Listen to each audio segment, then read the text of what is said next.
Bien, hermanos, vamos a tener un momento de oración Amén. para comenzar con este tiempo. Voy a rogar que inclinemos nuestros rostros un momento y oremos al Señor. Amén. Padre, le damos gracias, Señor, por su bondad, su amor, su misericordia. Gracias por estar con nosotros siempre, por bendecirnos, Señor. En esta hora, Padre, queremos pedirle que usted dirija este tiempo, nos permita, Señor, poder meditar en su palabra, poder extraer de ella, Señor, una enseñanza para nuestras vidas. Rogamos, Padre, que usted en este momento, Señor, en este tiempo, pueda edificar nuestras vidas.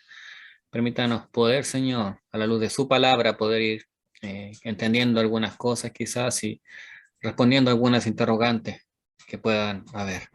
Gracias, Padre, por su fidelidad, su amor, su misericordia. Gracias, bendito Dios.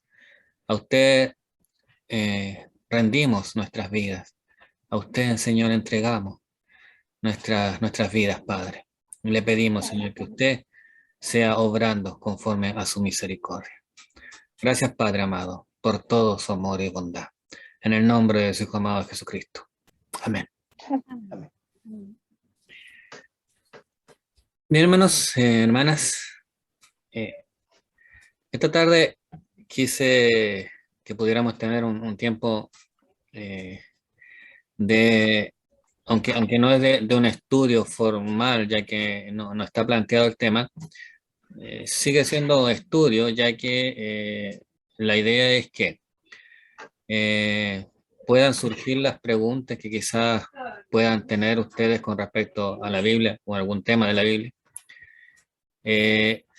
No pretendo poder responder todas las preguntas, pero sí eso va a dar quizás la posibilidad de en un futuro poder hacer un estudio con respecto a alguna duda o algún tema que pueda surgir. Entonces, la idea es que ustedes puedan presentar las preguntas, si se pueden responder, las trataremos de responder, y si no, vamos a dejarlo como un tema para algún estudio en el futuro.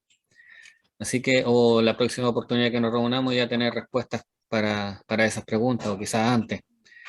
Pero lo importante es que podamos ir aprendiendo un poco más de la palabra del Señor. Entonces, esa es la razón de esta reunión.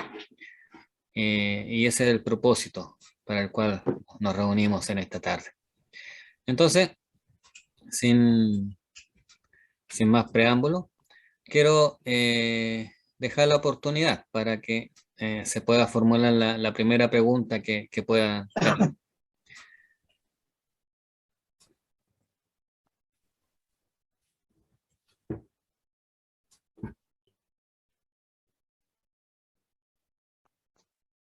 Pastor, Pastor, yo le quiero hacer una pregunta. pero es con respecto al estudio. Ah, No, pero ya. igual. Respecto al estudio. Dígame, hermano, a ver, la hermana Graciela me había hablado primero, Vale, ya, y de ahí el hermano Juan Carlos. ya. Respecto al estudio. Yo no lo Ya. Pastor, la inquietud que siempre he tenido y me ha llamado la atención, bueno, cuando pequeña mis papás, bueno, ellos siempre fueron aliancistas, mi mamá siempre fue la alianza, pero un tiempo ella asistió a otras congregaciones donde si bien tienen otra forma de alabar al Señor un poquito más efusivo de repente, pero lo que siempre me llamó la atención a mí era que se levantaban hermanas en danza y profetizaban. Eso aún corresponde, eso es bíblico, el tema de la profecía y el tema de los apóstoles también, que me ha llamado la atención porque también ahora se levantan muchos apóstoles, muchos profetas y todo ese tema. No sé si será en este tiempo eso bíblico. Esa es mi duda. Bien, hay que tener en claro lo siguiente. Hay cosas, hay normas bíblicas establecidas que ¿cómo lo podemos decir? Mire, hay dos conceptos en el estudio de la teología o el estudio acerca de Dios que son importantes más o menos tenerlos claros. Un concepto se denomina revelación general y el otro concepto es revelación específica. Y se entiende como revelación general lo que la Biblia dice. O sea, cuando yo voy a un pasaje de la Biblia, lo estudio, ese pasaje tiene un mensaje y ese mensaje no va a cambiar, siempre va a ser el mismo, porque es el mensaje que Dios entregó a través de ese pasaje. Eso se entiende como revelación general. Y la revelación específica es cuando ese pasaje le habla de una manera puntual a alguien y le da una respuesta quizás o lo lleva a entender algo, pero es puntual. Es algo personal para él, para ese hermano o hermana, pero no necesariamente es una enseñanza que se deba transmitir a otros porque es algo que solo el Señor le entregó a él o a ella. ¿Por qué le menciono esto? Porque hay muchas cosas en la Biblia que están establecidas, pero eso no quiere decir que se cierra la puerta para que no haya o no se produzca tal o cual cosa. Y ahora sí, quiero abocarme a la pregunta suya. En Efesios, en el capítulo 4,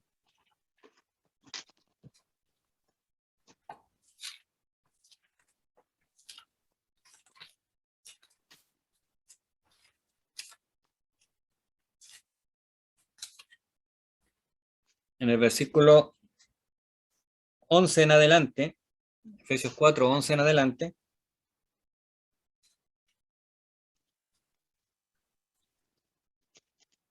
quizá esta pregunta sí daría como para un estudio más extenso. Pero voy a tratar de responder resumidamente y quizás en el futuro podamos quizás ampliarlo más.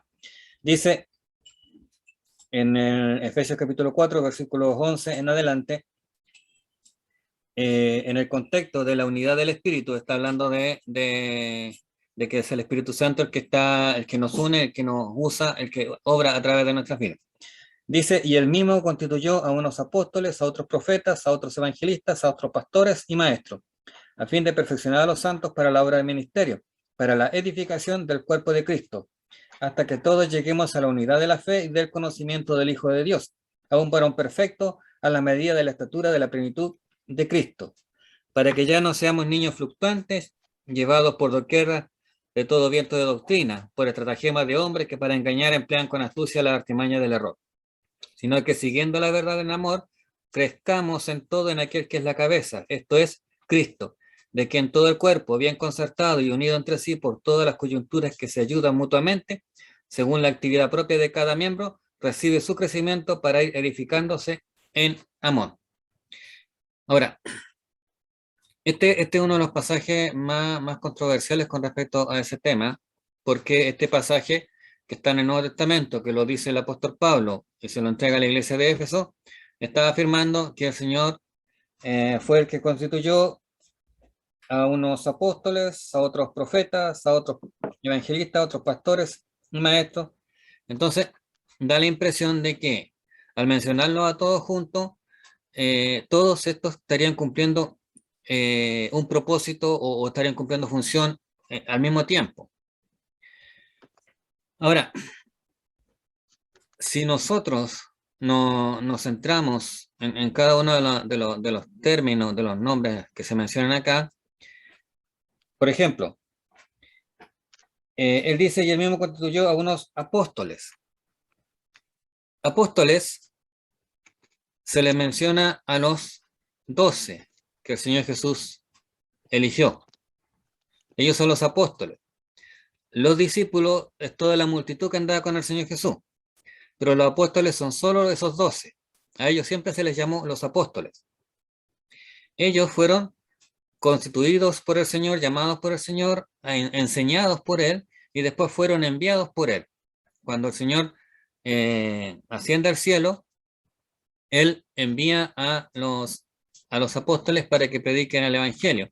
Y el apóstol Pablo surge también como un apóstol en reemplazo de Judas.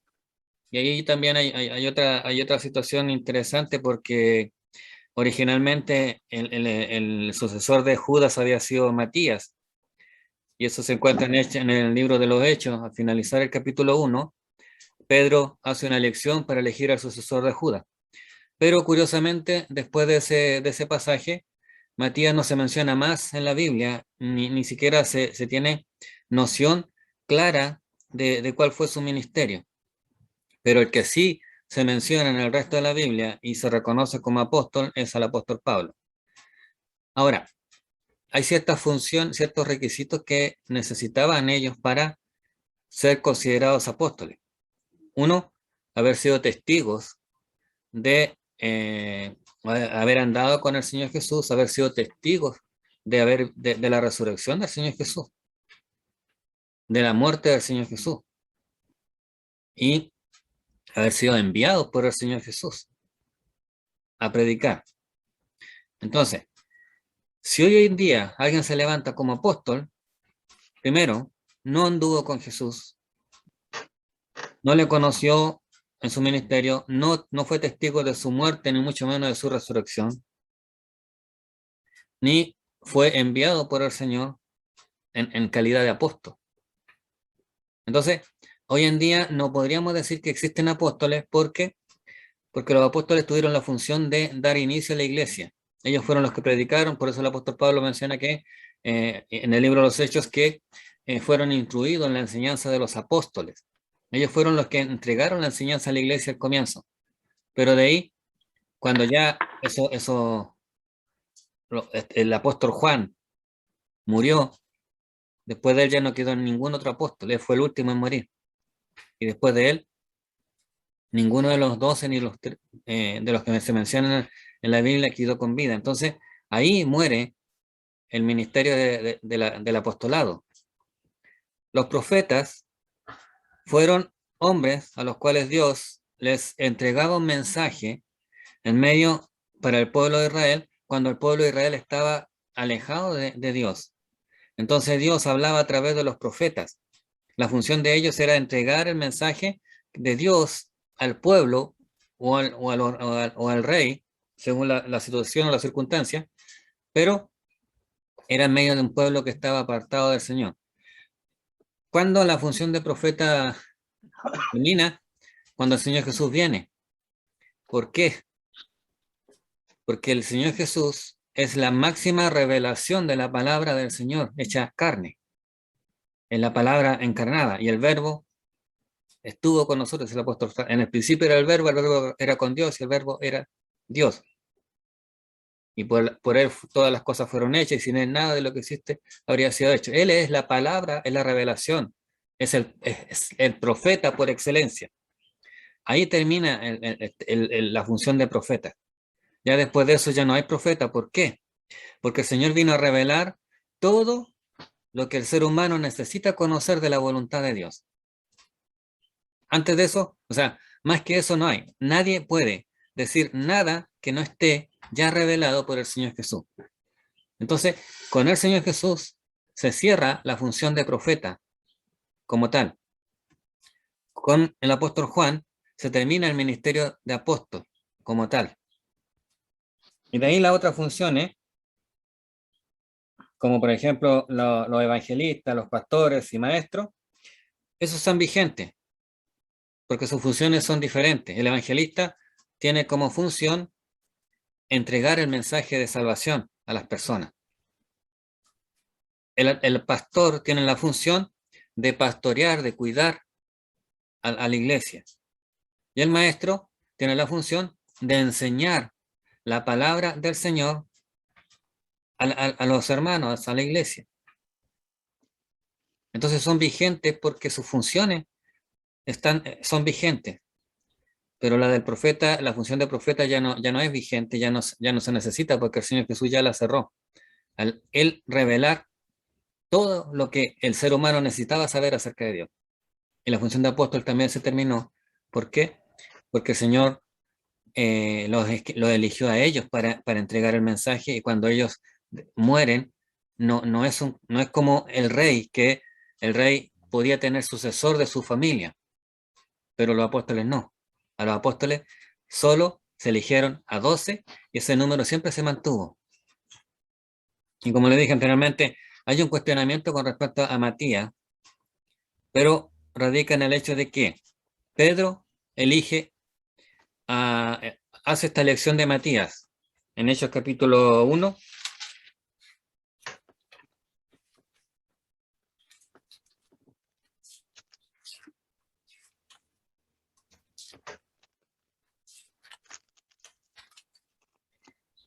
En el versículo 12 en adelante, dice: entonces volvieron a Jerusalén desde el monte que se llamaba del Olivar, el cual está cerca de Jerusalén, camino de un día de reposo. Y entrando subieron al aposento alto, donde moraba Pedro y Jacobo, Juan, Andrés, Felipe, Tomás, Bartolomé, Mateo, Jacobo hijo de Alfeo, Simón el celote y Judas hermano de Jacobo. Todos estos perseveraban unánimes en oración y ruego con las mujeres y con María la madre de Jesús y con sus hermanos. En aquellos días Pedro se levantó en medio de los hermanos y los reunidos eran como 120 en número. Y dijo: varones hermanos, era necesario que se cumpliese la escritura en que el Espíritu Santo habló antes por boca de David acerca de Judas, que fue guía de los que prendieron a Jesús. Y era contado con nosotros y tenía parte en este ministerio. Este pues, con el salario de su iniquidad, adquirió un campo y cayendo de cabeza se reventó por la mitad y todas sus entrañas se derramaron. Y fue notorio a todos los habitantes de Jerusalén, de tal manera que aquel campo se llama en su propia lengua Al-Sedama, que quiere decir campo de sangre. Porque está escrito en el libro de los Salmos: sea hecha desierta su habitación y no haya quien more en ella, y tome otro su oficio. Es necesario, pues, que de estos hombres que han estado junto con nosotros todo el tiempo que el Señor Jesús entraba y salía entre nosotros, comenzando desde el bautismo de Juan hasta el día en que entre nosotros fue recibido arriba, uno se ha hecho testigo con nosotros de su resurrección. Y señalaron a dos: a José, llamado Barsabás, y que tenía por sobrenombre Justo, y a Matías. Y orando dijeron: tú, Señor, que conoces los corazones de todos, muestra cuál de estos dos has escogido, para que tome la parte de este ministerio y apostolado de que cayó Judas por transgresión para irse a su propio lugar. Y le echaron suerte, y la suerte cayó sobre Matías, y fue contado con los 11 apóstoles. Si se da cuenta en esa lección, hay ciertas cosas que son como raras. Ellos le proponen dos candidatos al Señor y le dicen al Señor que elija entre esos dos y echan suerte para ver quién era. Entonces, esto ya es un asunto, una afirmación personal.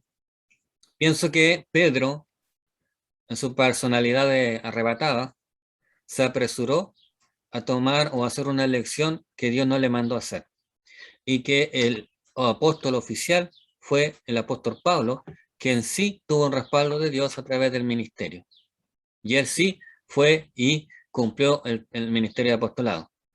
Pero después de muerto Juan, el que escribió el libro de Apocalipsis, después de él, con él muere el ministerio de apostolado y ya no hay más apóstoles.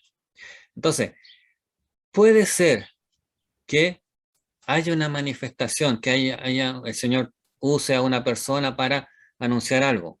Puede ser, pero eso se denomina como el don de profecía, pero no como un profeta, como un apóstol. Ya no hay. Hoy en día no existe esos dos ministerios.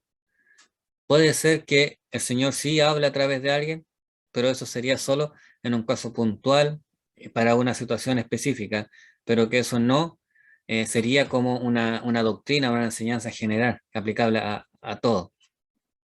Pero bíblicamente ni los apóstoles ni los profetas están vigentes. Hermano Juan Carlos, ¿usted me iba a hacer una consulta? Iba a hacer una consulta, pastor, y bueno, no sé si, como yo no escuché el otro estudio el otro día, están preguntando por el estudio el otro día, ¿no? ¿Alguna consulta? Mire, estoy tratando de responder preguntas de la Biblia. Entonces, de lo que pensaba que usted, era... si tiene alguna consulta con respecto al Sí, estudio de la otra vez, sí, la puede hacer sin ningún problema y vamos a tratar de quiero, responder. sí, yo quiero hacer una pregunta, pastor, que hace años que está, o sea, me acordé de ahora, que, yo de niño he escuchado, siempre cuando fui a la escuela dominical, los hermanos antiguos de la iglesia, que era la iglesia de Ibañez, primero hermano, y pastor igual que el primer pastor, igual que hubo, igual no me recuerdo muy bien, parece que era el pastor Río. El pastor Peña. Es una que yo no, como le digo, no me acordaba mucho y ahora lo voy a consultar, pastor. Nosotros, como hijo de Dios, leyente la palabra de Dios, que somos bautizados, somos miembros de nuestra iglesia, que es la Iglesia Alianza. Y nosotros podemos, como bautizados, como miembros, podemos comer sangre. ¿Comer sangre? Sí, es una pregunta que muchos años que yo me había olvidado. Ujú. Eso lo tenía en mi corazón muchos años. Es que yo le pregunto, pastor, porque antiguamente los hermanos de nuestra iglesia, que muchos ya han partido con el Señor, pastores igual antiguos que pasaron en la iglesia. Yo escuché cuando era adolescente, veíamos la escuela dominical, que uno como miembro bautizado en una iglesia, ya uno no puede comer sangre. Yo escuché a ellos, claro, a ellos, los hermanos, el pastor igual. Ahora yo no sé, me baso a lo que será o no será. Le, Porque, le invito a ¿qué abrir su pastor? Biblia en Génesis capítulo 9. Ya, pastor.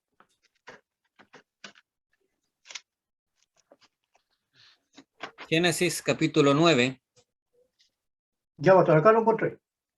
En el contexto de que ya el diluvio ha venido sobre la tierra, Noé está dentro de la barca y ya han pasado los días, el tiempo y el agua ha empezado a bajar y llega un momento en que ya el arca se posa en tierra y Noé puede salir. Y dice, bendijo Dios a Noé y a sus hijos y les dijo, fructificad y multiplicaos, llenad la tierra. El temor y el miedo de vosotros estará sobre todo animal de la tierra y sobre toda ave de los cielos. En todo lo que se mueve sobre la tierra, en todos los peces del mar, en vuestras manos son entregados. Todo lo que se mueve y vive os será para mantenimiento, así como las legumbres y plantas verdes, os lo he dado todo. Pero carne con su vida, que es su sangre, no comeréis, porque ciertamente demandaré la sangre de vuestra vida, de mano de todo animal la demandaré, y de mano de todo hombre, de mano del varón, su hermano, demandaré la vida del hombre. El que derramare sangre de hombre, por el hombre su sangre será derramada, porque a imagen de Dios es hecho el hombre. Mas vosotros fructificad y multiplicaos, procread abundantemente la tierra y multiplicaos en ella. Y habló Dios a Noé y sus hijos con él, diciendo, he aquí que yo establezco mi pacto con vosotros y con vuestros descendientes después de vosotros, y con todo ser viviente que está en vosotros, aves, animales y todas las bestias de la tierra, que está con vosotros, desde todos los que salieron del arca hasta todo animal de la tierra. Estableceré mi pacto con vosotros y no exterminaré ya más toda carne con agua de diluvio, ni habrá más diluvio para destruir la tierra. Y dijo Dios, esta es la señal del pacto que yo establezco entre mí y vosotros y todo ser viviente que está con vosotros por siglo perpetuo. Mi arco puesto en las nubes, el cual será por señal del pacto entre mí y la tierra. Y sucederá que cuando haga venir nubes sobre la tierra, se dejará ver entonces mi arco en las nubes. Me acordaré del pacto mío que hay entre mí y vosotros y todo ser viviente de toda carne, y no habrá más diluvio de agua para destruir toda carne. Estará el arco en las nubes y lo veré, y me acordaré del pacto perpetuo entre Dios y todo ser viviente, con toda carne que hay sobre la tierra. Dijo pues Dios a Noé, esta es la señal del pacto que he establecido entre mí y toda la carne que está sobre la tierra. Si leemos los primeros versículos, el Señor le dice a Noé que puede comer de todo ser viviente, de toda planta y legumbre, dice. Pero Él reclama la sangre tanto de los animales como de las personas. ¿Qué quiere decir eso? Que la sangre debe ser derramada porque le pertenece a Él, debe ser como podríamos decir, ofrendada, por así decirlo. Es como el diezmo. De todo lo que el Señor nos da, nosotros podemos disfrutar de ese 90%, pero ese 10% es de Él y nosotros eso no lo podemos tocar porque le pertenece al Señor. Acá dice el Señor, mira, tú puedes matar un cordero y te puedes comer todo lo del cordero, pero su sangre es mía. Lo mismo de una gallina, lo mismo de cualquier. ¿Por qué? Porque Él dice, yo reclamo la sangre de todo animal como de toda persona. Tiempo después, cuando el pueblo de Israel es sacado de Egipto y llegan al monte Sinaí y Dios le entrega las leyes, al pueblo de Israel le hace una distinción entre animales puros e inmundos. Entonces ahí aparece esta distinción entre que no pueden comer, por ejemplo, que los judíos no pueden comer chancho porque es un animal inmundo, no pueden comer perro, y varios animales que son considerados para los judíos como inmundos, pero hay animales que sí los puede comer. Pero eso es para los judíos. El Señor se lo estableció a ellos. Eso nosotros no lo podríamos aplicar porque no somos judíos. Y aún cuando fuésemos judíos, si ustedes por favor me acompañan al libro de los Hechos, capítulo 10,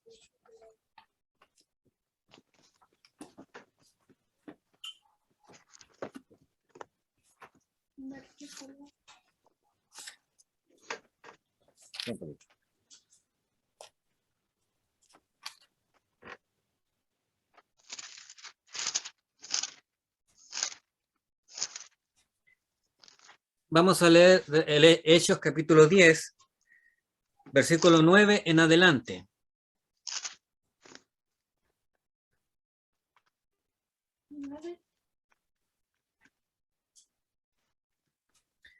Del versículo 9 en adelante.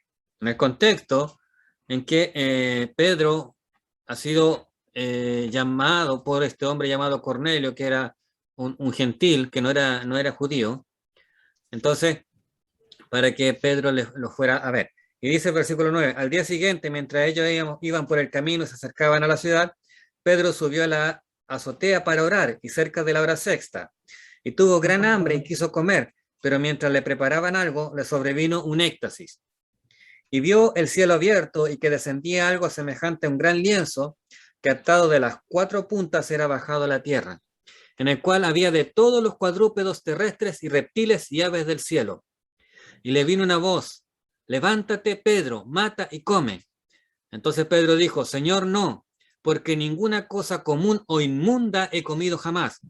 Volvió la voz a él la segunda vez, lo que Dios limpió, no lo llames tú común.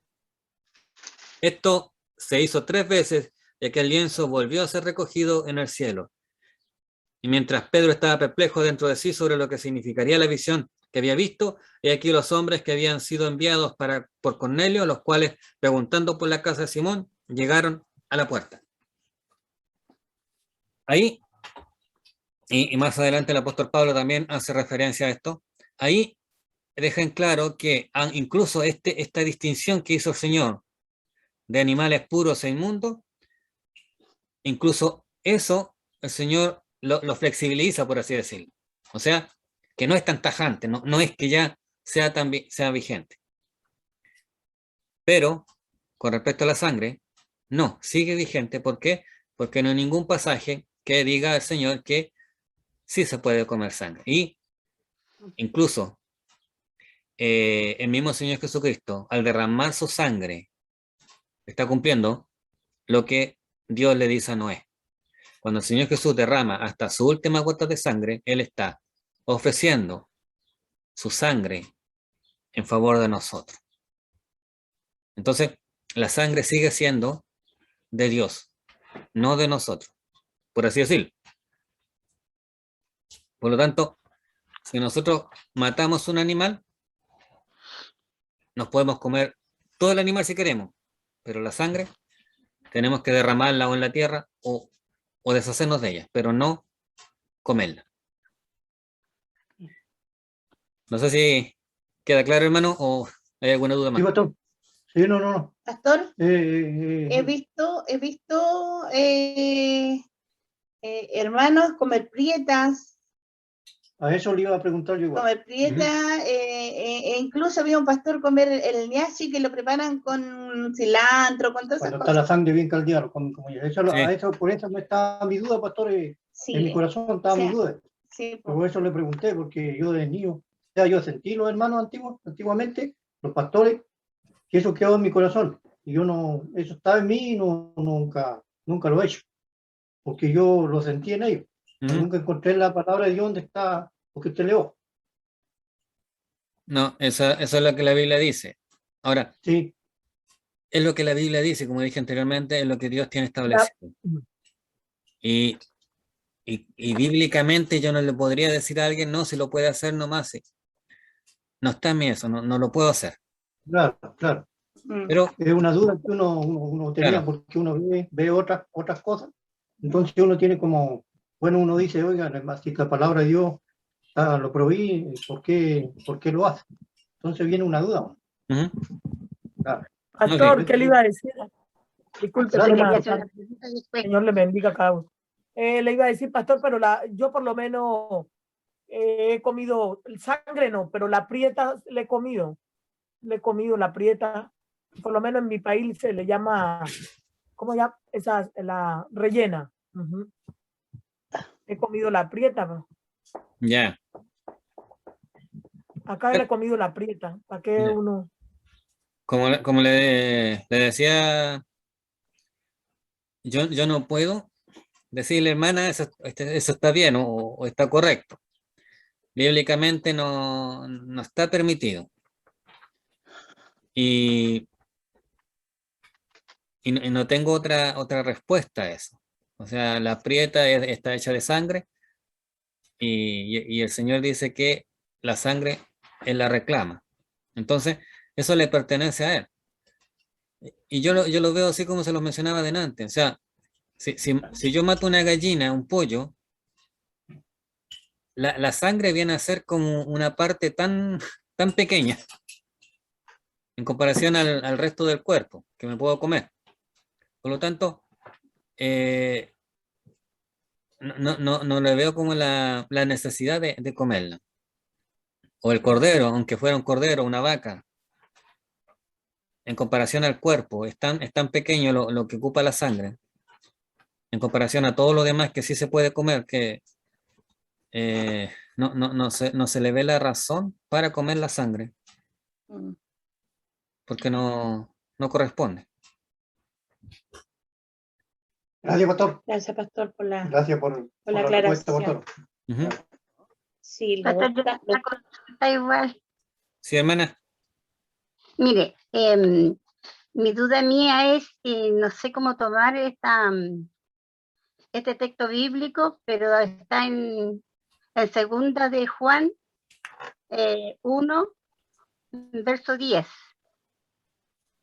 Y dice, si alguno viene a vosotros y no trae esta doctrina, no lo recibáis en casa ni le digáis bienvenido, porque el que le dice bienvenido participa de sus malas obras.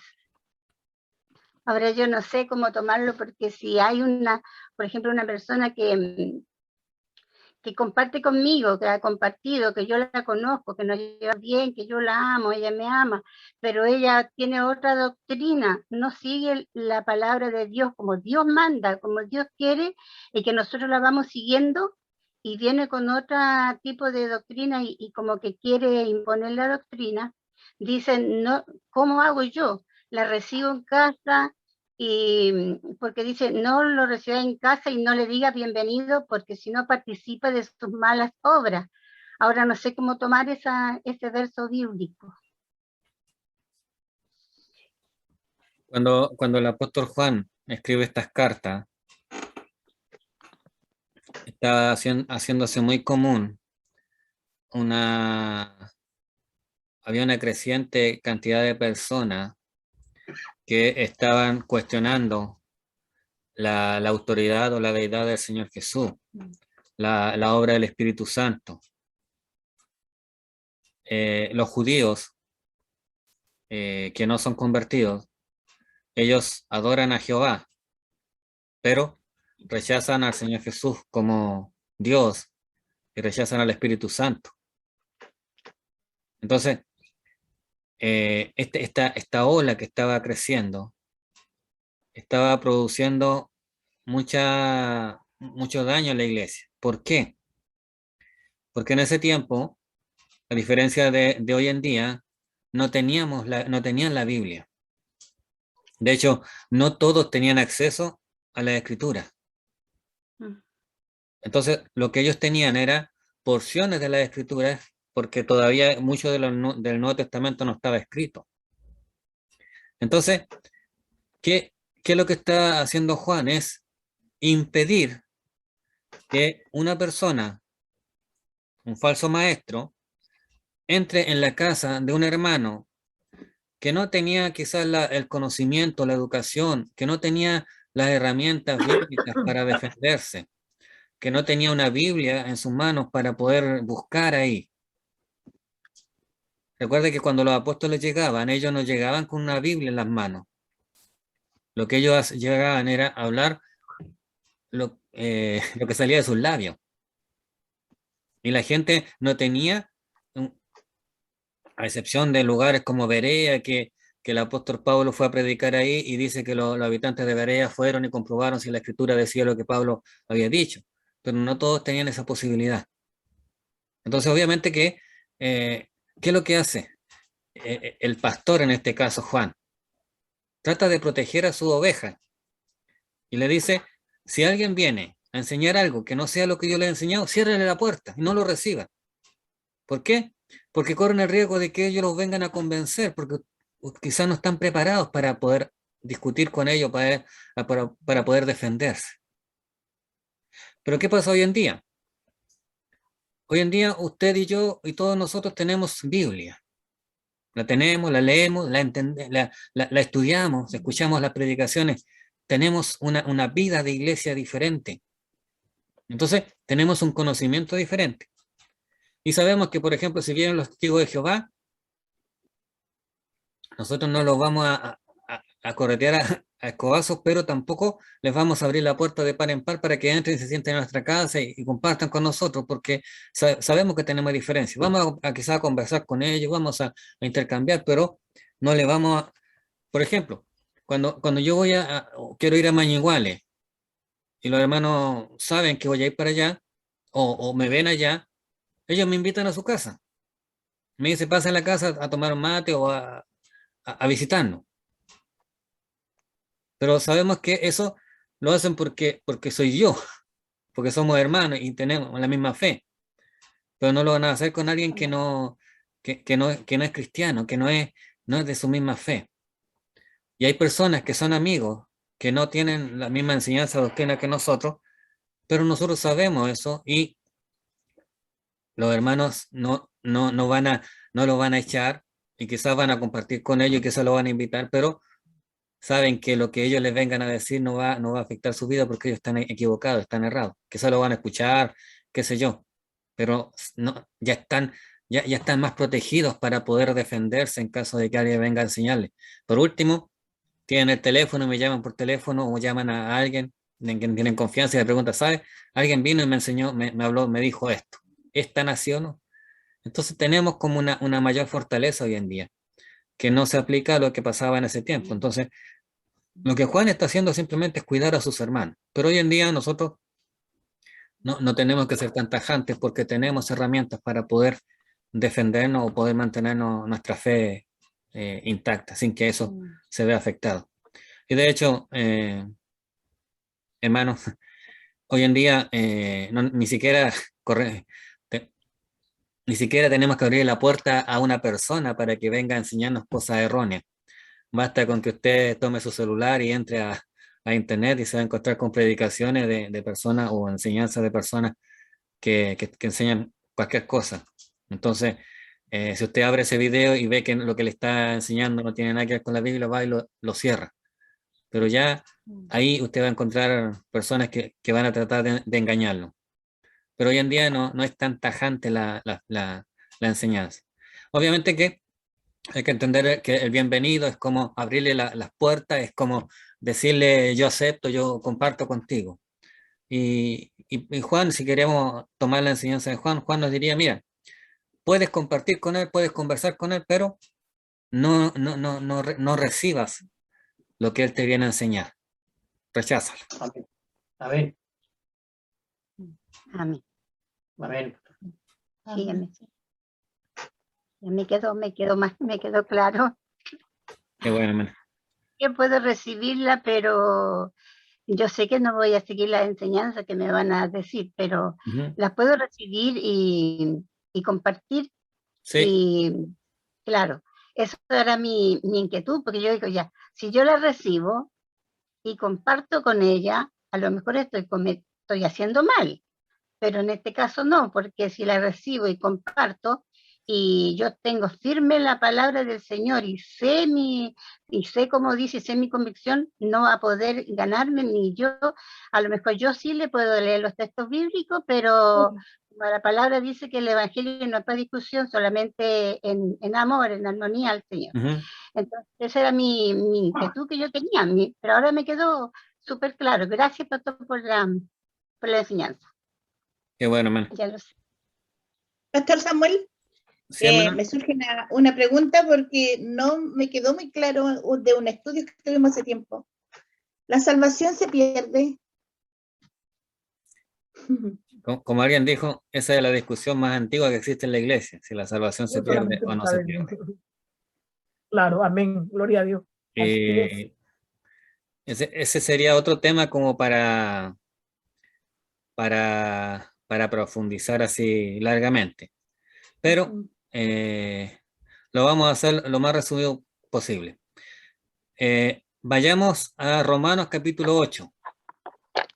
Amén.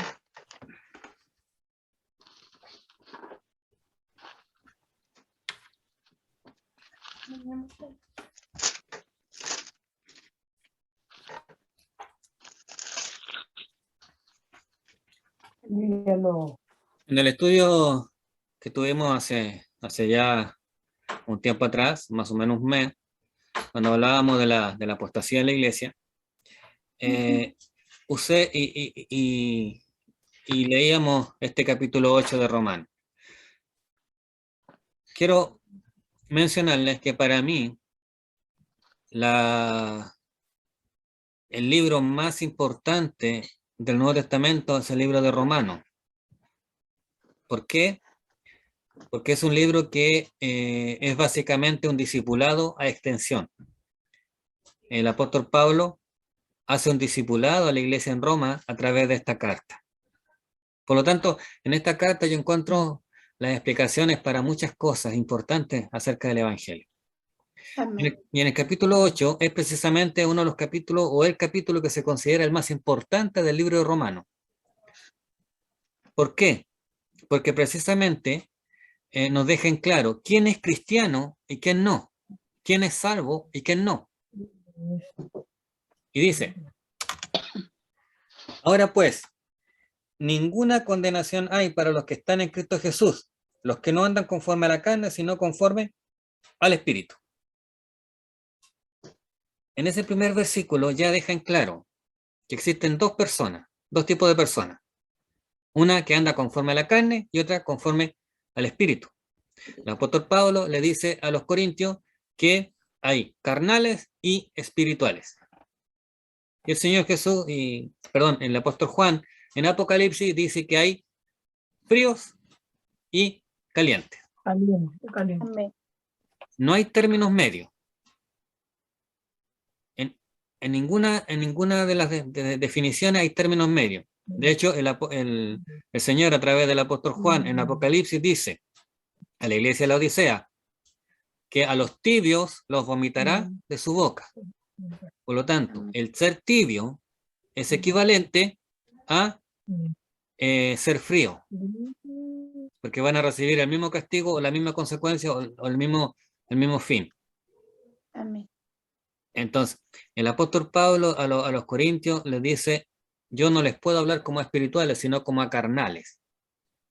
Por lo tanto, esa definición que se sacó de ahí de cristianos carnales es equivalente a carnales.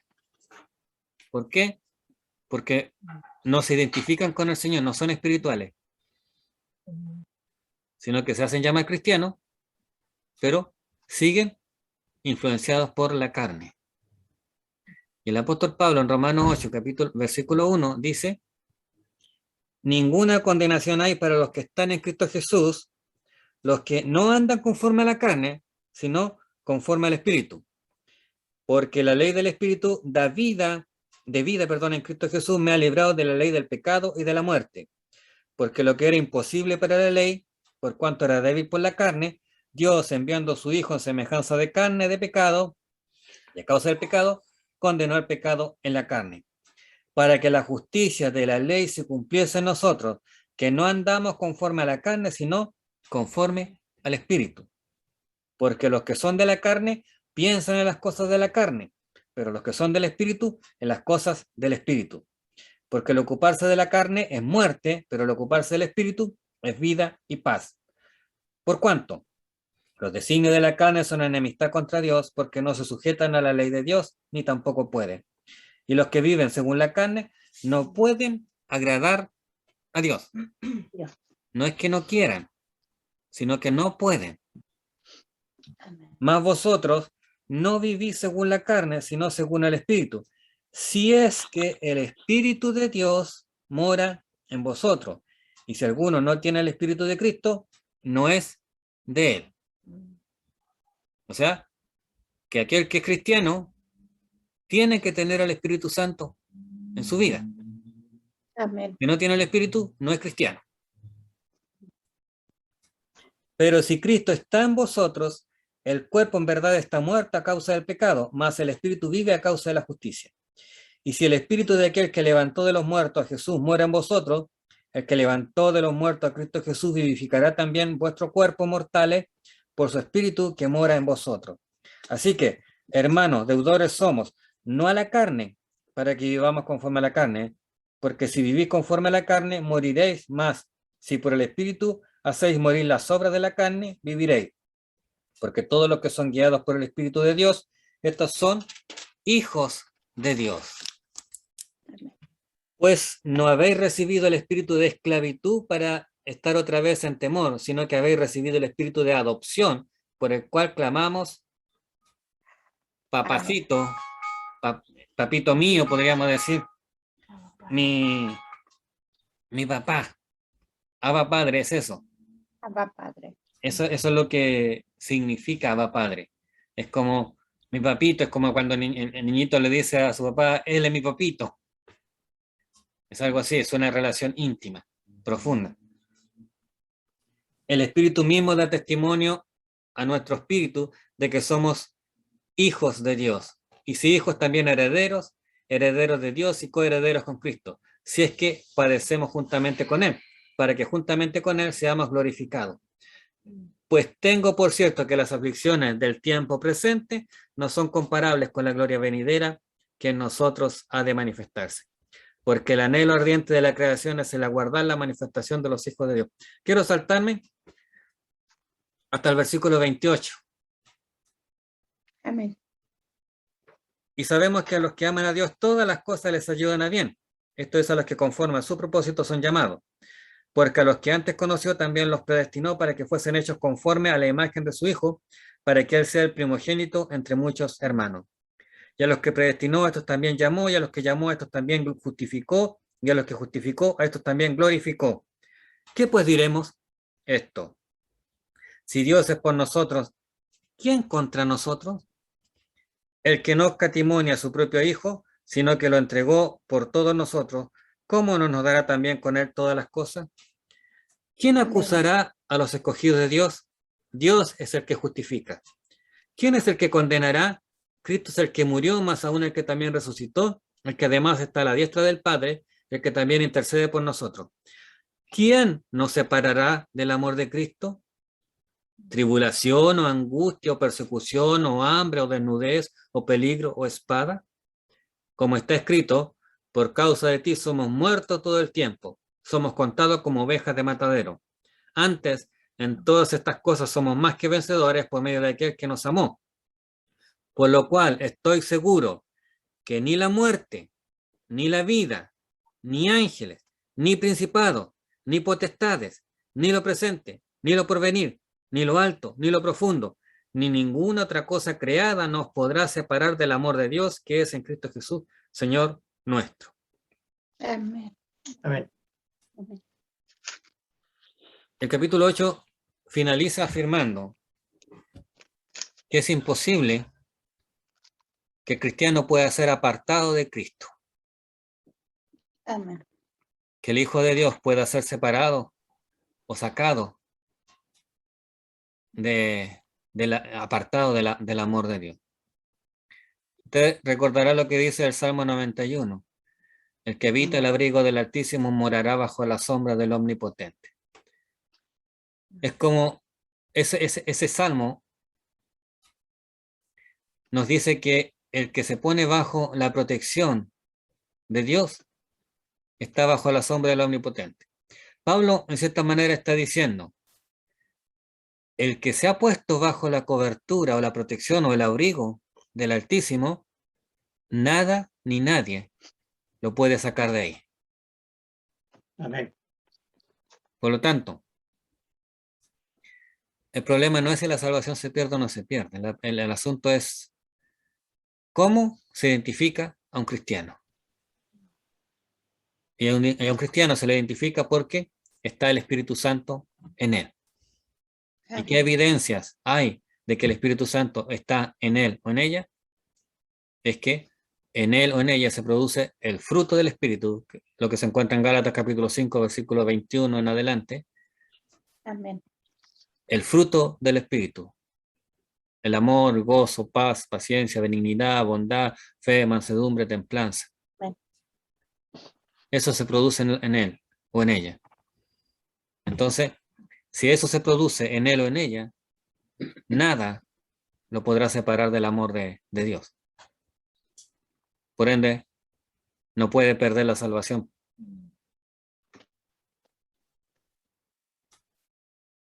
Amén, pastor. Muchas gracias. Amén, pastor. No sé si hay alguna otra pregunta, hermanas.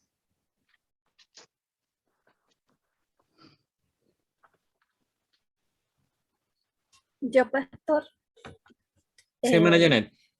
mire, cuando uno dice, porque yo me he fijado que en algunas veces se nombra, cuando se dice en el nombre del Padre, del Hijo y del Espíritu Santo. ¿Está bien en esa forma? ¿O está bien decir en el nombre del Padre, Hijo y Espíritu Santo? No, en el nombre del Padre, Hijo, Espíritu Santo. O sea, haciendo ver, porque nosotros sabemos que Dios uno solo es el Padre, Hijo y Espíritu, uno solo. Pero cuando se divide, cuando se hace esa separación y se dice Padre y Hijo y Espíritu Santo, como que son tres. No sé, mire, yo sé de que Dios es uno solo, el Padre, el Hijo, el Espíritu Santo, uno solo, pero no sé si estoy en lo correcto, en que como que Él se manifiesta, pero el Espíritu tiene una función, Jesús tuvo la función de salvarnos, y Dios de amarnos, o sea, los tres nos aman, sí. Pero no sé si yo en eso estoy equivocada de verlo así. En Mateo, capítulo 28.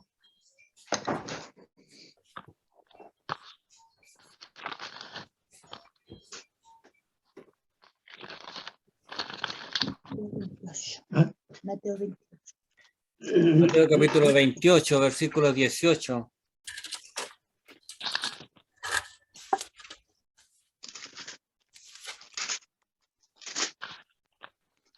Este 18. 28. Mateo 28, versículo 18. Ujú.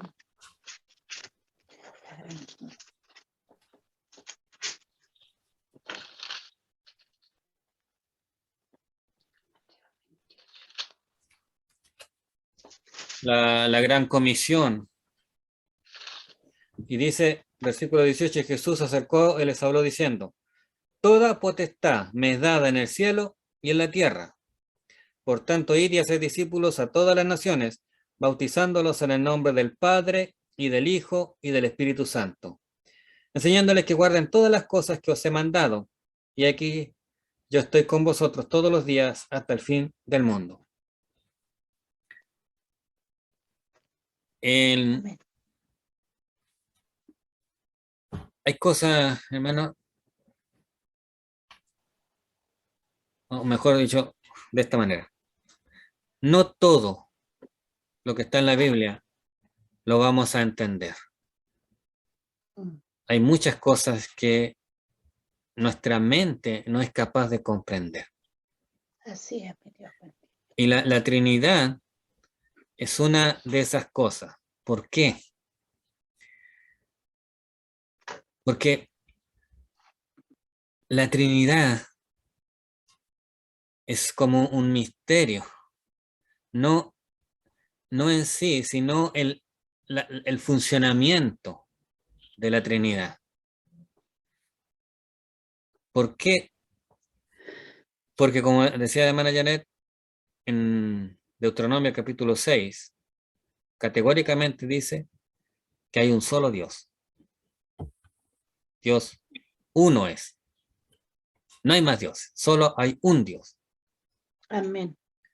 Por lo tanto, ese Dios, y en ese Dios está presente la Trinidad. Amén. Y para poder entender la Trinidad, se han tratado de hacer ciertas simbolismos o ejemplos, como por ejemplo el agua. El agua puede estar en forma gaseosa a través del vapor, en forma líquida a través del agua en sí, pero también puede estar en forma sólida a través del hielo. Las tres son agua. Hay otros que lo han presentado de la siguiente manera. Por ejemplo, yo soy hijo de mi madre, esposo de Lucy, padre de Tamara y tío de Abraham. Pero soy la misma persona. En esencia yo no cambio, pero en mi relación son diferentes. No me relaciono con mi mamá como me relaciono con mi esposa. Ni me relaciono con mi hija como me relaciono con mi esposa, ni me relaciono con mi sobrino como me relaciono con mis hijas. O sea, son diferentes las relaciones, diferentes las funciones. Entonces, Dios, en esa perfecta manera de revelarse a nuestras vidas, se ha manifestado en el Padre, el Hijo y el Espíritu Santo. El mismo Señor Jesús lo presenta con esta separación, pero esa separación no implica una separación física, implica una separación en función. Dios sigue siendo el mismo, pero en función. Y no es que el Padre no pueda hacer la función del Hijo ni la del Espíritu Santo, la puede hacer. Pero la revelación y la manifestación de esa función fue a través del Padre. La manifestación y función de la revelación, de la crucifixión, de la revelación, la máxima revelación, de la crucifixión, de la resurrección, la hizo como Hijo. Y la manifestación o la revelación de su poder transformador, santificador, justificador, la hizo a través del Espíritu Santo. Entonces, en cierta manera, lo que el Señor dice, está diciendo ahí, que aquella persona que se identifica como cristiano, como hijo de Dios, va a identificarse como un hombre o mujer que acepta la revelación progresiva de Dios a través del Padre y del Hijo y del Espíritu Santo. Entendiendo que son un mismo Dios, entendiendo que es en esencia un solo Dios, pero que su manifestación o la manifestación de sus funciones ha marcado esa pequeña diferencia con el propósito que Dios tiene. Si usted me pregunta por qué lo hizo así Dios, no tengo idea, la verdad. Yo no sé. Solo está en su soberanía. ¿Tiene un propósito? Sí. Yo no lo conozco. Pero lo que sí sé es que así lo hizo. Lo hizo así y tengo que reconocerlo así. Porque así lo dice la Biblia, así me lo revela la palabra del Señor y así está estipulado. Y como el que pone la regla del juego es Él, yo simplemente tengo que seguirla. Entonces, Él no hace esa distinción ahí en ese pasaje como separándolas en tres personas diferentes. Lo único que está haciendo es dejando en claro para su propósito que hay tres manifestaciones de función claras. Una en el Padre, otra en el Hijo y otra en el Espíritu Santo. Y que ambas tres, o sea, perdón, que las tres tienen un propósito en común, que es la salvación del ser humano. Pastor, ¿Sí, Manuel? él significa, o sea, tiene el mismo significado cuando dice aquí en San Juan, el verbo hecho carne, cuando dice en el principio era el verbo y el verbo era con Dios. Claro, ahí lo que Juan está dejando en claro, él ahí está presentando al Señor Jesús, al Hijo en sí. Y él está dejando en claro que el Hijo, el Verbo, el Señor Jesús, en el principio estaba con Dios. En el principio era Dios. O sea, que no había, en cierta manera, Juan quiere dejar claro que Jesús es Dios. Amén. Mostrar la deidad de Dios. Y por Amén. eso te hace esa introducción, para dejar en claro que Amén. antes de que las cosas fueran creadas, el Señor Jesús ya existía.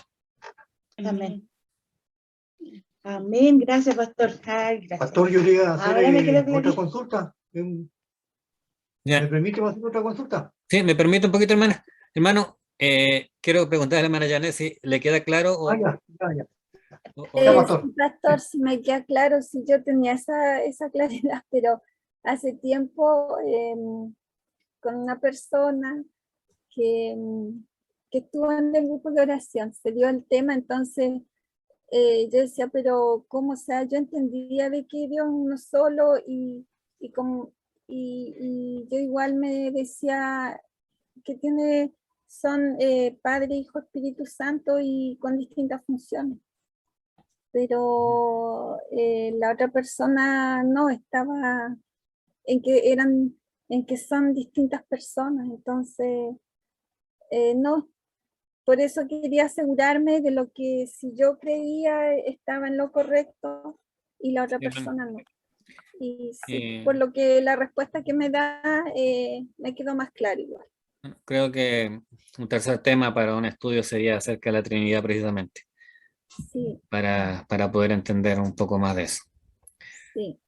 Hermano Juan Carlos, ahora Pastor, sí. en la última, después en otro estudio voy a hacerle otra pregunta más que tengo, que está en mi corazón. Que yo, no, ahora lo que quiero preguntarle yo a nosotros cuando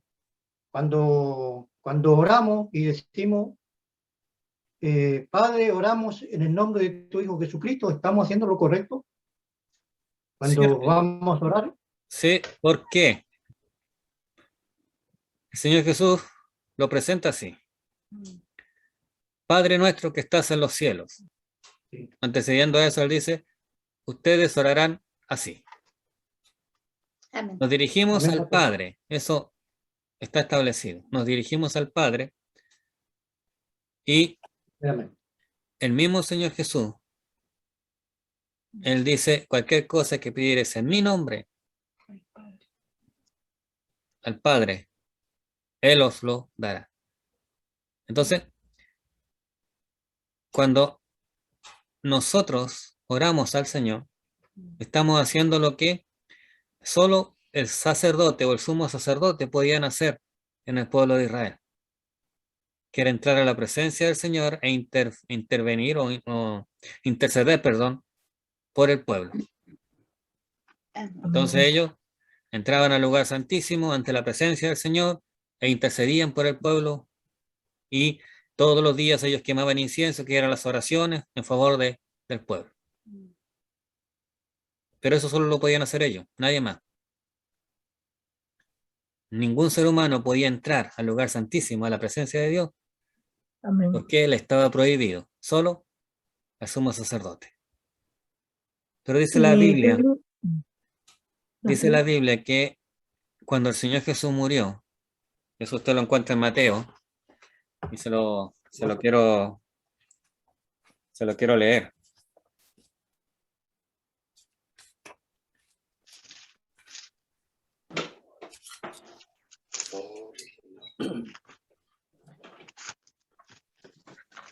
Dice Mateo capítulo 27. Versículos, voy a leer desde el 47 en adelante. Mateo 27, de 47 en adelante. Algunos de los que estaban allí decían, al oírlo, a Elías llama a este. Y al instante, corriendo uno de ellos, tomó una esponja y la empapó en vinagre, y poniéndola en una caña, le dio a beber. Pero los otros decían, deja, veamos si viene Elías a librarle. Mas Jesús, habiendo otra vez clamado a gran voz, entregó al Espíritu. Y aquí, el velo del templo se rasgó en dos, de arriba a abajo, y la tierra tembló, y las rocas se partieron. En ese versículo 51 del capítulo 27 de Mateo, se está hablando, se está dando un antecedente que muchas veces pasa desapercibido. Y aquí, el velo del templo se rasgó en dos, de arriba a abajo.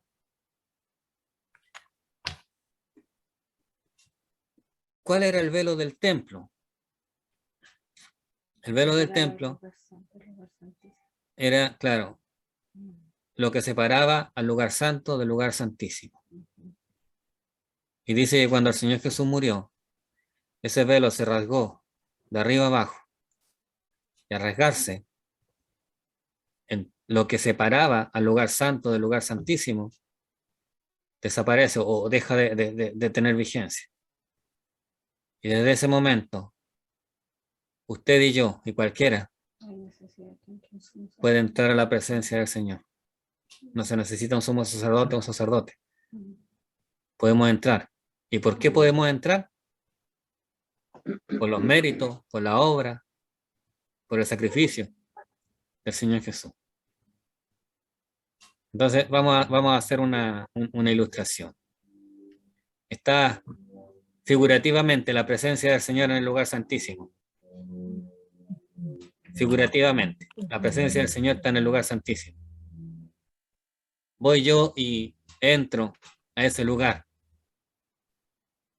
Y el Señor antes de, figurativamente lo estoy diciendo, antes de enviar fuego sobre mí, me pregunta, ¿y tú cómo te atreves a entrar aquí? Entonces yo le digo, porque el Señor Jesús pagó el precio para que yo pudiese entrar acá. Entonces, cuando nosotros oramos, nos dirigimos al Padre en el nombre del Señor Jesús, o por los méritos, o por la obra, por lo que el Señor Jesús hizo. Amén, pastor. ¿Qué le iba a decir, pastor? El Señor desde que vino a la tierra los amó. Desde que si nos vamos a Romanos 5:8, desde que Dios vino a la tierra, lo que pasa es que nosotros, el ser humano, siempre habíamos sido desobedientes a su palabra. Mire lo que es, más Dios muestra su amor para con nosotros, en que siendo aún pecadores, Cristo murió por nosotros. Amén. Siempre el Señor lo ha amado. Nosotros que hemos sido Hay un, desobedientes, pero el Señor es. no recuerdo en este momento el pasaje, me comprometo a buscarlo.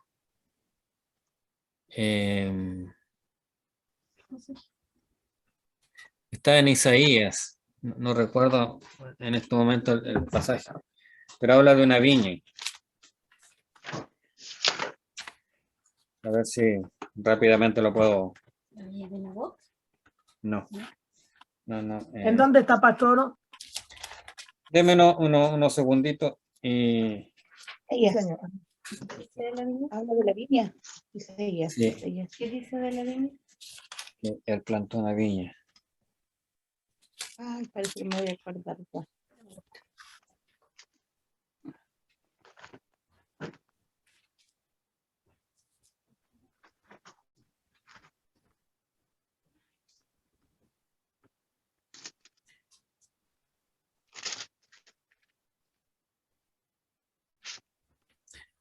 Isaías capítulo 5.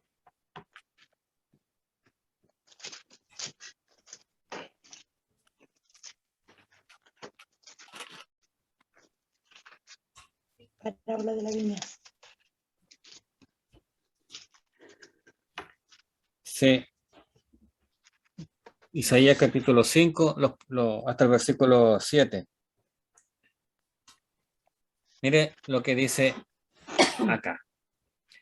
Ahora cantaré por mi amado el cantar de mi amado a su viña.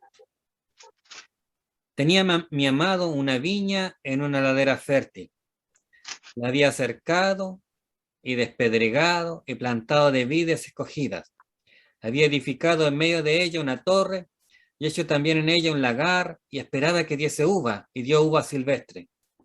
Ahora pues, vecinos de Jerusalén y varones de Judá, juzgad ahora entre mí y mi viña. ¿Qué más se podría hacer a mi viña que yo no haya hecho en ella? ¿Cómo, esperando yo que diese uva, ha dado uva silvestre? Os mostraré pues ahora lo que haré yo a mi viña. Le quitaré su vallado y será consumida, aportillaré su cerca y será hollada. Haré que quede desierta, no será podada ni cavada, y crecerán el cardo y los espinos, y aún a las nubes mandaré que no derramen lluvia sobre ella. Ciertamente la viña de Jehová de los ejércitos es la casa de Israel, y los hombres de Judá plantas deliciosas suyas. Esperaba juicio, y aquí vileza, justicia, y aquí clamor. Esa parábola que se narra acá en el libro del profeta Isaías es una de las, me parece que son 2 o 3 oportunidades en la cual Dios hace como, se pone como en las manos de juicio del ser humano, por así decirlo. Pero él dice acá básicamente, ¿qué más podría hacer? ¿Te recuerda cuando el Señor Jesús está crucificado? Una de sus últimas palabras fue, consumado es, o todo ha sido pagado. Entonces, haciendo como un paralelo, una unión entre este pasaje de Isaías y las palabras del Señor Jesús, ¿qué más se podría haber hecho? ¿Qué más se podría hacer? Ante la pregunta que Dios hace, la respuesta del Señor es, todo fue hecho o todo fue pagado. Entonces Pablo está haciendo básicamente un acercamiento de esto. Él dice, a pesar de que nosotros éramos pecadores y somos pecadores, el amor de Dios es tan grande que el Señor Jesús estuvo dispuesto a morir por nosotros. Amén. Amén. Pero Dios pregunta, ¿quién más se podría haber hecho por amor a la humanidad? Jesús responde, ya todo fue hecho, todo fue pagado. Entonces la sentencia es que el que no valora ese amor, el que no aprecia ese amor de Dios,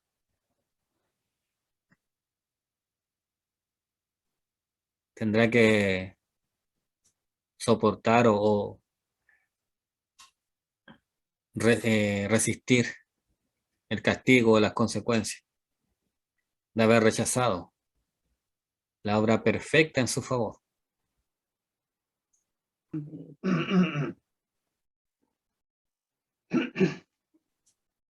De tal manera amó Dios al mundo que ha dado a su Hijo unigénito, dice Juan 3:16, para que todo aquel que en él crea no se pierda, mas tenga vida eterna. Amén. Y el mismo apóstol Juan en su primera carta dice, no es que nosotros hayamos amado a Dios, sino que Él nos amó primero a nosotros. Amén. Así es, Señor. El amor de Dios sí, estuvo presente. Pero cuando esa persona, objeto de su amor, rechaza todo lo que Él ha hecho, es ahí donde viene el problema. Amén.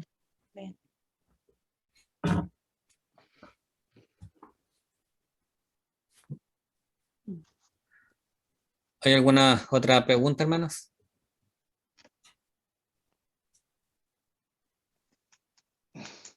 Yo, pastor, tengo otra pregunta.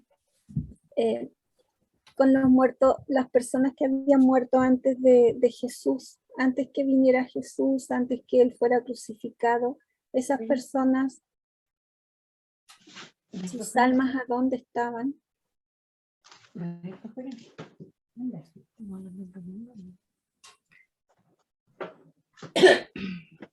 Hay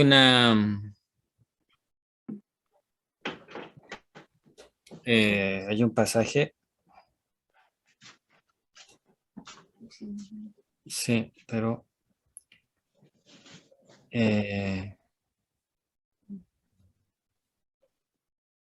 Porque ellos no habían tenido salvación, ¿cierto? sí, ahí el apóstol Pablo eso lo explica en el capítulo 5, si mal no recuerdo, de Romanos.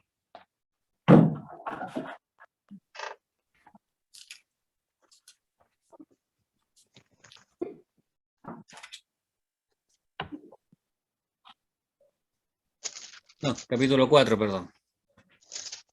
Romanos capítulo 4, cuando él hace una comparación con Abraham. Él dice, ¿qué pues diremos que halló Abraham, nuestro padre, según la carne? Porque si Abraham fue justificado por las obras, tiene de qué gloriarse, pero no para con Dios. Porque ¿qué dice la Escritura? Creyó Abraham a Dios y le fue contado por justicia. Pero al que obra no se le cuenta el salario como gracia, sino como deuda. Más el que no obra, sino que cree en aquel que justifica al impío, su fe le es contada por justicia. Hasta ahí vamos a quedar porque con eso quiero explicarlo el concepto. Esto se lo compartí a los hermanos con los que estamos estudiando, haciendo el estudio para el bautismo. La diferencia entre Abraham y usted y yo, y cualquiera de nosotros. ¿Por qué Abraham alcanzó salvación? Según Hebreos capítulo 11, Abraham alcanzó salvación, al igual que una gran lista de hombres y mujeres que aparecen ahí, todos del Antiguo Testamento. ¿Por qué ellos alcanzaron salvación? Si no conocieron al Señor Jesús, si no recibieron al Señor Jesús en su corazón, si no escucharon acerca de Jesús. Bien, Abraham escuchó las palabras del Señor que le dijeron: sal de tu tierra, deja tu familia y ven a donde yo te llevaré. Escuchó la voz que le dijo: haré de ti una gran nación, la cual no se puede contar. Pero también escucharon la voz de Jehová que le dijo que él proveería la salvación de un Salvador. El escritor de Hebreos en el capítulo 11, al finalizar, dice que muchos de estos hombres, héroes de la fe, murieron siendo aserrados, apedreados, fueron bofeteados, fueron encarcelados, y muchos murieron sin haber visto lo que les había sido prometido. Pero confiaron y creyeron en que aquel que les había prometido era fiel para cumplir, para darles algo mejor. En pocas palabras, Abraham creyó en que Dios proveería una salvación, un medio de salvación, y se amparó en la salvación de Dios. Su fe fue creer en lo que Dios iba a hacer. Nuestra fe es creer en lo que Dios hizo. Amén. Por eso, tanto Abraham como todos los del Antiguo Testamento alcanzaron salvación, aunque no conocieron a Jesús ni supieron de Jesús, pero sí creyeron en que Dios proveería una salvación, un medio de salvación. Y se ampararon y confiaron y tuvieron fe en esa salvación que Dios iba a proveer. En cambio, nosotros ya sabemos que Jesús murió y resucitó para nuestra salvación. Entonces creemos en lo que Dios ya hizo. Amén. Y tanto los del Antiguo Testamento como nosotros somos salvos a través del Señor Jesucristo. Solo que nosotros sabemos que la salvación tiene un nombre: Jesús. Los del Antiguo Testamento no sabían que el nombre de la salvación era Jesús. Es básicamente eso. Así es, Señor.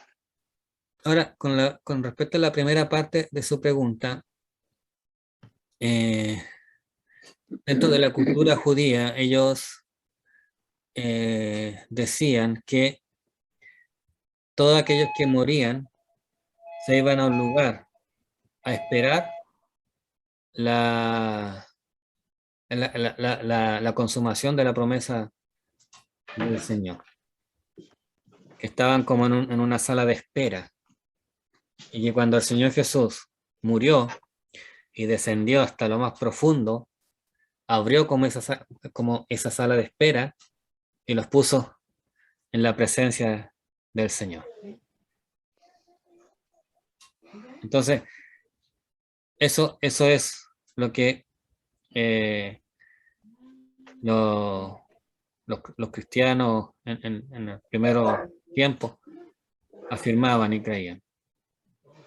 Pero en lo práctico es eso simplemente.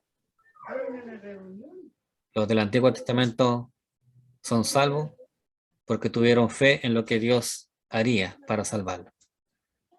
Y nosotros somos salvos porque creemos y tenemos fe en lo que Dios hizo para salvarnos.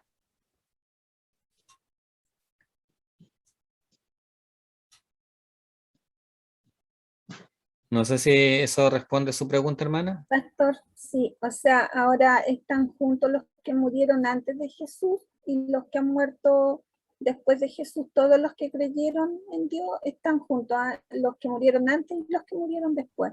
Están en el mismo lugar. Ahí hay otra cosa. Los que murieron antes del Señor Jesús pertenecen salvos, pertenecen al pueblo judío. No todos los judíos, pero sí los que creyeron. En el libro de Apocalipsis, en el capítulo 6, de hecho el domingo lo estábamos viendo acá en la casa.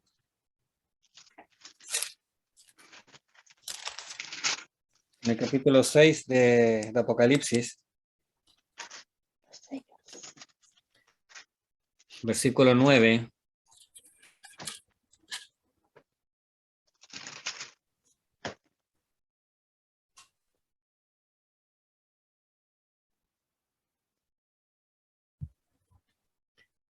Dice, cuando abrió el quinto sello, vi bajo el altar las almas de los que habían sido muertos por causa de la palabra de Dios y por el testimonio que tenían. Y clamaban a gran voz diciendo, ¿hasta cuándo, Señor santo y verdadero, no juzgas y vengas nuestra sangre en los que mueran en la tierra? Y se les dieron vestiduras blancas y se les dijo que descansasen todavía un poco de tiempo hasta que se completara el número de sus consiervos y sus hermanos que también habían de ser muertos como ellos. Ahora, recordemos que cuando Juan está narrando esto, la iglesia está adorando al Señor. Pero él dice que hay un grupo de personas que son muertos por causa del Señor que están todavía esperando. El apóstol Pablo a la iglesia en Tesalónica le dice que cuando no se turben su corazón, le dice, porque cuando el Señor venga, los muertos en Cristo resucitarán primero. Y luego nosotros los que hayamos quedado seremos arrebatados juntamente con ellos. Entonces, la iglesia, desde el Señor Jesús hacia adelante, la iglesia va a tener un privilegio especial, que va a estar en la presencia del Señor cuando Él venga a buscar a la iglesia, y los que muertos resucitarán y estarán en la presencia del Señor. Pero los del Antiguo Testamento aún tendrán que esperar un tiempo. ¿Hasta qué? En el mismo Apocalipsis, en el capítulo 7,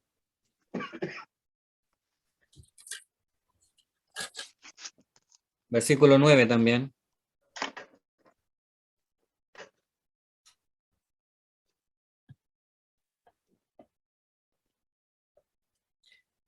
Después de esto dice, miré y aquí una gran multitud, la cual nadie puede contar, de todas las naciones y tribus y pueblos, lenguas, que estaban delante del trono en la presencia del Cordero, vestidos de ropas blancas y con palmas en las manos, y clamaban a gran voz diciendo, la salvación pertenece a nuestro Dios que está sentado en el trono y al Cordero.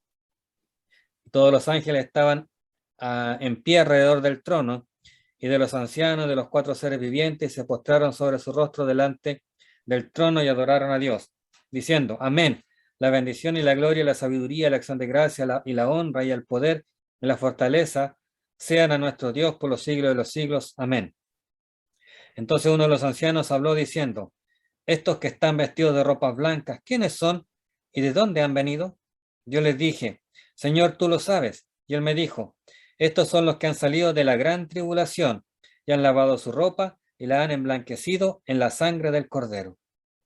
Por esto están delante del trono de Dios y le sirven día y noche en su templo, y el que está sentado sobre el trono extenderá su tabernáculo sobre ellos.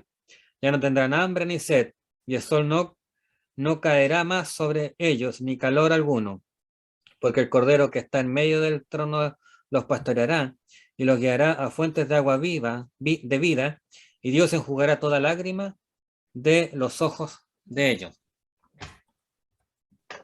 El grupo que aparece en Apocalipsis 6, del 9 en adelante, está esperando y tiene que esperar hasta que sus consiervos y sus hermanos y hermanos, consiervos y hermanos, se complete el número de sus consiervos y hermanos.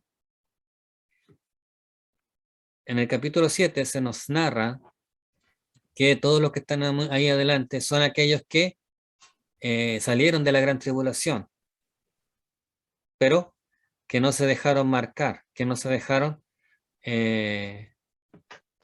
influenciar por Satanás y sus huestes espirituales, sino que se resistieron y sus vestiduras, sus vidas fueron lavadas con la sangre del Cordero, o sea, se identificaron con él. Ahora, ¿por qué ellos están ahí esperando los del capítulo 6, versículo 9? ¿Por qué están esperando a los otros? Porque ellos y los que salen de la gran tribulación pertenecen a la misma nación, son judíos. Cuando el Señor Jesús vino e instauró la iglesia, se produjo un paréntesis en la historia del pueblo judío. Desde ese momento empezó a regir la historia o a aparecer en el escenario de la iglesia. Pero la iglesia no pertenece al pueblo judío, aunque judíos pueden pertenecer a la iglesia. Pero la iglesia está separada del pueblo judío. Entonces, todos aquellos que forman la iglesia, que mueren, miembros de la iglesia que han muerto, cuando venga el Señor en el arrebatamiento, todos los miembros de la iglesia que han muerto resucitarán, y los que hayan quedado, que son miembros de la iglesia, se irán con él. Pero los que murieron antes del comienzo de la iglesia, ellos esperarán un tiempo hasta que termine la gran tribulación, porque la gran tribulación es un juicio, un trato de Dios con el pueblo judío.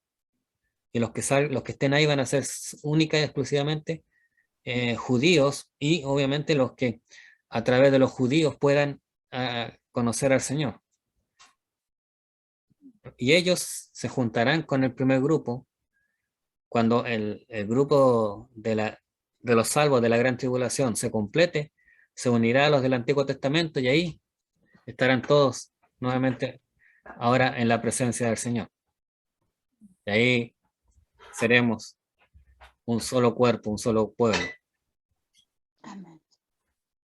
Pero es por esa razón que no lo del Antiguo Testamento estarían en un lugar aparte a lo que estarían los miembros de la iglesia. Porque cuando venga el arrebatamiento, los de la iglesia van a estar en la presencia del Señor, mientras los del Antiguo Testamento van a tener que esperar un poco de tiempo. 7 años.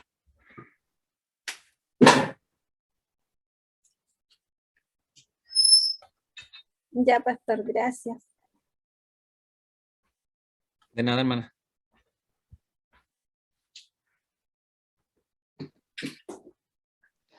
No sé si alguna otra pregunta. Iba a preguntarle algo, pero después lo pregunto personal mejor, pastor.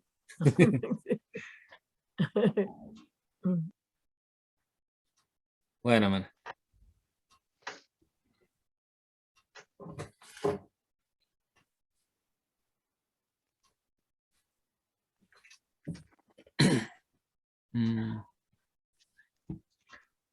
Bueno, si no hay más preguntas,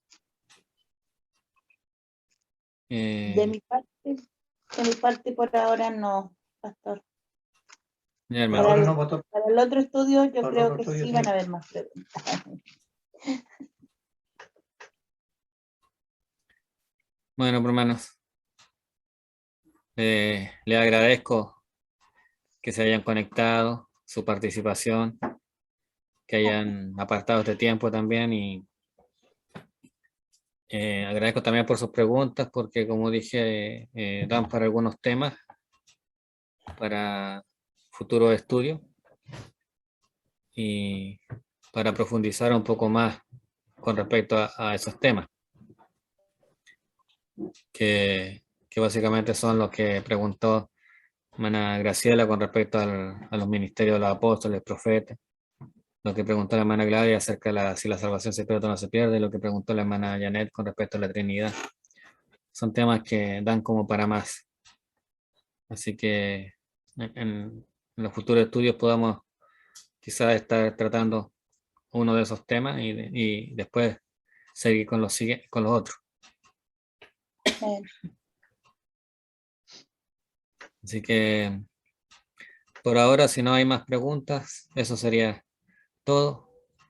Amén. Les invitaría a que podamos inclinar nuestros rostros un momento, orar al Señor. Dar gracias por este tiempo que nos permite tener. Le damos gracias, Padre, porque usted ha sido bondadoso, porque nos ha permitido, Señor, poder compartir un tiempo junto a nuestros hermanos y poder, Señor, meditar en su palabra. Espero de todo corazón que su palabra haya quedado clara en los corazones de mi hermano. Sí, Señor. Y si aún, Señor, quedan interrogantes, preguntas, usted nos permita poder tener otra oportunidad para poder conversar y poder también buscar la respuesta en su palabra.